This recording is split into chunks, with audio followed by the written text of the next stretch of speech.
आज मंत्रिमंडळाची बैठक झाली. त्या बैठकीमध्ये काही मंत्री जे आहेत ते नाराज होते. यावरून आपल्याला काय वाटतं? नाही, आता इथून असं सुरुवात झालेली आहे. खरं म्हणजे तो मंत्रिमंडळाच्या बैठकीचे जे प्रमुख जे आहेत ते माननीय मुख्यमंत्री आहेत. तर माननीय मुख्यमंत्री देवेंद्रजीचा अपमानच करून हे बाहेर पडले. म्हणजे देवेंद्रजी अजून किती अपमान सहन करायचा स्वतःहून यांचा किती हे सुरू करायचं आहे, म्हणजे किती त्यांना अजून मान देणार. तुमचा अपमानच करायला लागले ते. आणि म्हणून एक आता इथून सुरुवात झालेली आहे ते. हा सगळ्यात मोठा परिणाम आहे. आणि त्यामुळे आता मागे पुढे आता त्या ठिकाणी यांची परिस्थिती बिकट होत जाणार. उपमुख्यमंत्री एकनाथ शिंदे यांच्या समोरच त्या मंत्र्यांना काही मंत्र्यांना फडणवीस यांनी झापलेलं आहे. कसं बघता याकडे? नाही, आता त्यांच्या मंत्रिमंडळामध्ये सुद्धा बरेचसे चलबिचल सुरू झालेलं आहे. परंतु आणि आता छोटे मोठे कार्यकर्ते जे आहेत, जे गेलेले त्या शिंदे गटामध्ये, त्यांना सुद्धा वापस घेण्याचं काम त्या ठिकाणी बीजेपीने सुरू केलेलं आहे.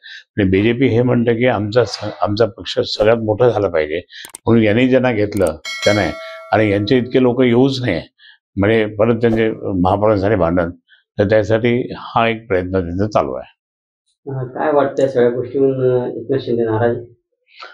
नाराज काय, आता त्यांना ते बाजूलाच करतात आहे.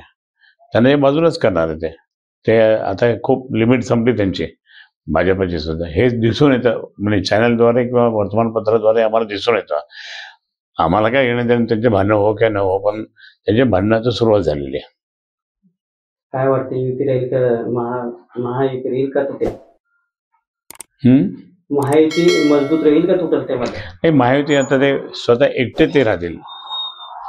भाजप एकटे राहणार आता असं दिसतं. ते 29ची तयारी ते सन्माननीय गृहमंत्री बोलले ना त्यांचे, की 29ला आपण एकटेच भाजप येणार, तर ती तयारी आतापासून त्यांनी सुरू केलेली आहे.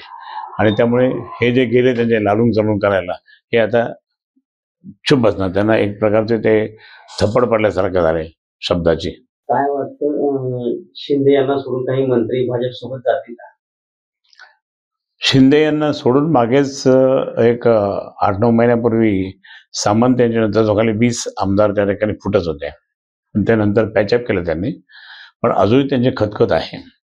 आणि अशा दृष्टिकोनातून, आणि आता काल जर ज्या पद्धतीने त्यांना दिसून आलं की आता देवेंद्र फडणवीस साहेब मुख्यमंत्री साहेब आपल्याला कुठलीच निधी देत नाही, मग तिथून तो रोष वाढला आणि शिंदेचे लोक सुद्धा गडबड करायला लागलेले आहे. म्हणून आम्हाला वर्तमानपत्रातून किंवा चॅनलद्वारे दिसतं. आणि म्हणून मी या ठिकाणी सांगेल की कोणत्याही परिस्थितीमध्ये शिंदे हे तिथे टिकू शकणार नाही. शिंदे बाहेर पडावं लागेल त्यांना, किंवा बाहेर जावं लागेल त्यांना, हे यांच्या. पण आज हा सगळा जर प्रकार पाहिला तर त्यांचे लोक फोडण्याचं काम सुद्धा भारतीय जनता पार्टी करायला लागलेत.